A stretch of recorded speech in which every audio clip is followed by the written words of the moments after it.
अस्सलाम वालेकुम dear student. आज हमने वर्किंग ऑफ डाउन सेल पढ़ना है। ठीक है, हमने डाउन सेल पढ़ा था कि डाउन सेल को हम यूज़ करते हैं सोडियम मेटल की प्रिपरेशन के लिए। ठीक है, तो वर्क कैसे करता है डाउन सेल। ठीक है, जिस तरह से एक इलेक्ट्रोलाइटिक सेल वर्क करता है इसी तरह से डाउन सेल वर्क करता है।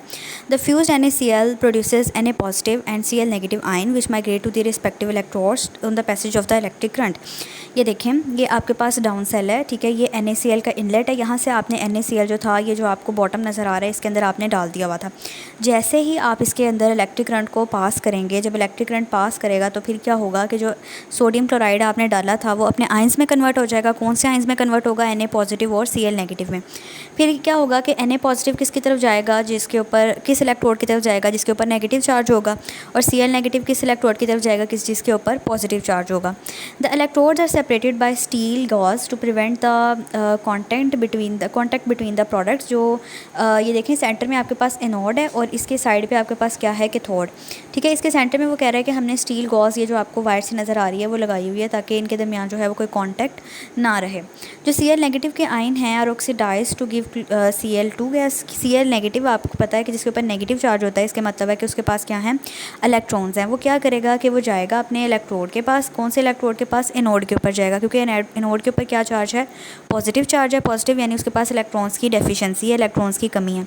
Cl नेगेटिव के पास इलेक्ट्रॉन्स ज़्यादा हैं, वो एनोड पे जाएगा, वहाँ जाके अपने इलेक्ट्रॉन्स दे देगा और Cl में कन्वर्ट हो जाएगा। और फिर एक Cl चूँकि एग्जिस्ट नहीं करता तो वो दूसरे Cl के साथ मिलकर Cl2 गैस की फॉर्म में बनेगा और ये गैस जो है वो ऊपर से आउटलेट की मदद से निकल जाएगी।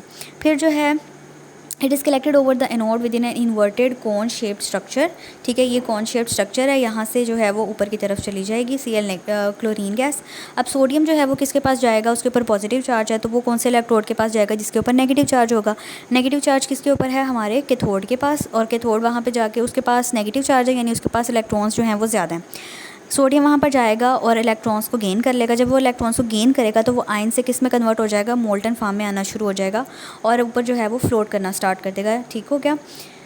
Molten salt mixture from where it is collected in the side tube. ठीक है, यहाँ पे जो है ये जो साइड ट्यूब आपको नज़र आ रही है, यहाँ से आप सोडियम को कलेक्ट करते जाएंगे।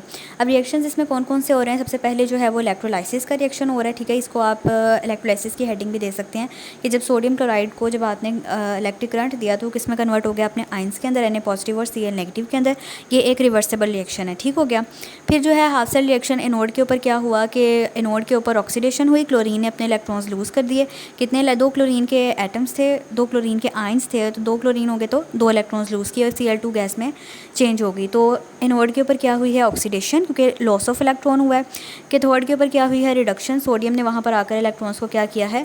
गेन कर लिया है। और ओवरऑल रिएक्शन क्या है आपके पास कि जब सोडियम और क्लोराइड जो है वो फ्यूज़ करते हैं तो क्या बनता है? क्लोरीन गैस बनती है और साथ में सोडियम का मेटल बनता है। ठीक है।